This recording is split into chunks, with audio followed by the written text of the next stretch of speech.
എൻ്റെ അറിവിൽ ഈ രാജ്യത്ത് പശുവിന്റെ പേരിൽ ഒരു കൊലപാതക കേസിൽ പിടിക്കപ്പെട്ടിട്ടില്ല. जय श्री राम बोल। जय श्री राम तो बोला यार, बोला नहीं, बोल जय श्री राम। जय श्री राम बोल जय श्री राम। बोलो भगवान रामचंद्र की जय। इधर आ, बोल जय श्री राम। जय श्री राम। जय श्री राम। जय श्री राम। जय श्री राम। बोल जय श्री राम। काट दूंगा बहन के लड़ो, काट दूंगा काट। तुम्हारी बहन की चूत बहन के लड़ो काट। चल गेट आउट। ജയ് ശ്രീറാം വിളിക്കുന്നത് കൊലപാതകികളാണ്. കൊലപാതകത്തിന് മുമ്പ് വിളിക്കുന്ന വിളി എന്നാണ് ജയ് ശ്രീറാമിനെ കുറിച്ച് പറഞ്ഞേക്കുന്നത്.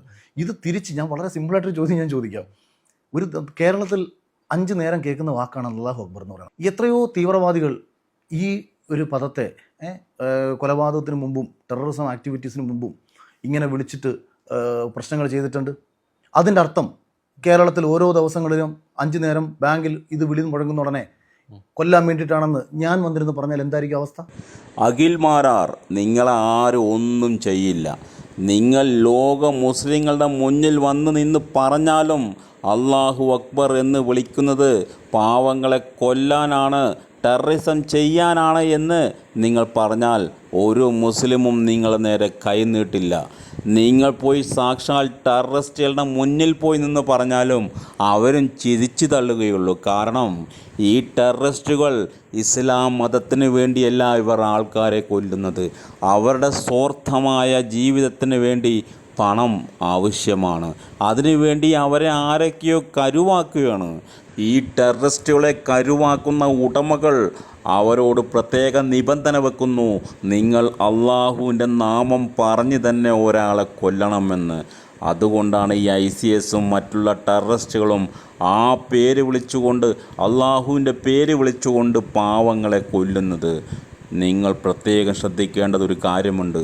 ഈ ടെററിസ്റ്റുകൾ കൊണ്ട് ഇസ്ലാം മതത്തിനും ഇസ്ലാം മതത്തിൽ വിശ്വസിക്കുന്നവർക്കും എന്താണ് ലാഭം? അത് താങ്കൾ വെളിപ്പെടുത്തണം. അറിയുമെങ്കിൽ. പിന്നെ വേടൻ പറഞ്ഞത് ശ്രീരാമനെ വിളിച്ചാണ് ഇവിടെ പാവങ്ങളെ കൊല്ലുന്നു എന്നുള്ളത്, അത് 100% സത്യമാണ്. താങ്കൾ ഇതറിഞ്ഞില്ലെങ്കിൽ തൻ്റെ കണ്ണിനും ചെവിക്കും അന്ധത ബാധിച്ചു എന്നാണ് അർത്ഥം. ബീഫ് ഭക്ഷിച്ചതിൻ്റെ പേരിലും മുസ്ലിം വേഷവിധാനങ്ങൾ കൊണ്ട് മുസ്ലിമാണെന്ന് തിരിച്ചറിഞ്ഞത് മൂലം 100 കണക്കിന് ആളുകളാണ് ഈ ഇന്ത്യയിൽ കൊല്ലപ്പെട്ടിരിക്കുന്നത്. ഈ കൊലപാതകികളെ ഒന്നും ആരും അറസ്റ്റ് ചെയ്തില്ല എന്ന് താൻ പറഞ്ഞു. എങ്ങനെ അറസ്റ്റ് ചെയ്യും? മുകളിൽ നിന്നും ശക്തമായ ഓർഡർ ഉണ്ടായിരുന്നു, പോലീസുകാരെ, നിങ്ങൾ ഈ കൊലപാതകികളെ അറസ്റ്റ് ചെയ്യരുത്, പകരം നിങ്ങൾ അവർക്ക് ഒത്താശ ചെയ്തു കൊടുക്കുക എന്ന്. പിന്നെ എങ്ങനെ ഇവർ അറസ്റ്റ് ചെയ്യപ്പെടും? അങ്ങനെയുള്ള ഒരു വീഡിയോ മാത്രമാണ് ഞാനിവിടെ പ്ലേ ചെയ്യുന്നത്. തൻ്റെ കൂരിരുട്ട് നിറഞ്ഞ കണ്ണ് തുറന്ന് താൻ നോക്കുക.